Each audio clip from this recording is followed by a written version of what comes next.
or remaining unsolved. Yep, with only a handful of companies in the country qualified to teach officers forensic methods. Texas Today reporter Jamie Kennedy met with one of those companies. Joins us now in studio. Jamie, is it just like the CSI shows or a little bit different? Well, the instructors informed me that the shows, while highlighting their work, is definitely all smoke and mirrors. So we went and spoke with Texas Forensic Associates about the skills they pass on to law enforcement officers. It could be the direction of a blood spatter or trajectory of a bullet that brings peace and justice to victims of crime. And that's why forensic police work is an imperative skill for any officer. Being able to quickly establish the location of blood that's been cleaned up by use of chemiluminescent chemicals or other dye stain chemicals is crucial in an investigation because it allows the investigator to work smarter instead of harder. And with a lot of police departments not always equipped to teach officers correct procedures and the science involved in forensic investigations, private companies like Texas Forensic Associates are an invaluable source.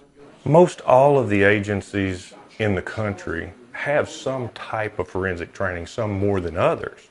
We're always of the belief that by continually training your own employees from your own staff, you never get new perspectives. While not all methods are conclusive, it gives officers the best indication of what occurred at the crime scene.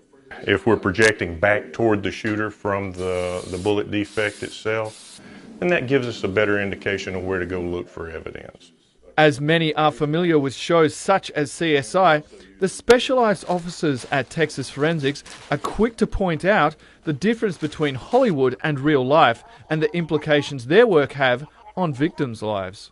Much of that show, while scientifically possible, is very, very far-fetched for entertainment purposes. Our base goal for every class that we do is just to train people to be advocates for the truth. If we become an advocate for anything else, then we lose sight of our goal and we lose our objectivity.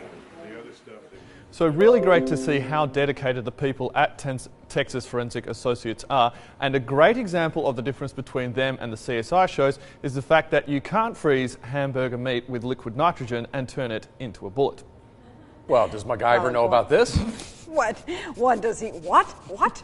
Stop telling us this, Jamie. I will say this, Jamie, that's really cool perspective that you gave us. I have a good friend I played softball with for years who he works in the lab, and he thinks everybody thinks we do all these Yahoo moments, you know? He goes, it's really meticulous. And it's just a number that comes in, we analyze it, and then we send it on down the road. It goes where it needs to go. Yeah. So it's very objective. It's not, as, courtroom drama moment like a lot of people think. Yeah. And it is a very imperative skill. Like they say, it's the difference between a case being solved and remaining unsolved, which is terrible, really. Right, Yeah. and it's a true talent because you can't miss a step, or if there's a breakdown, then of course a defense lawyer could punch a hole in that or something along those lines. Yeah, it's like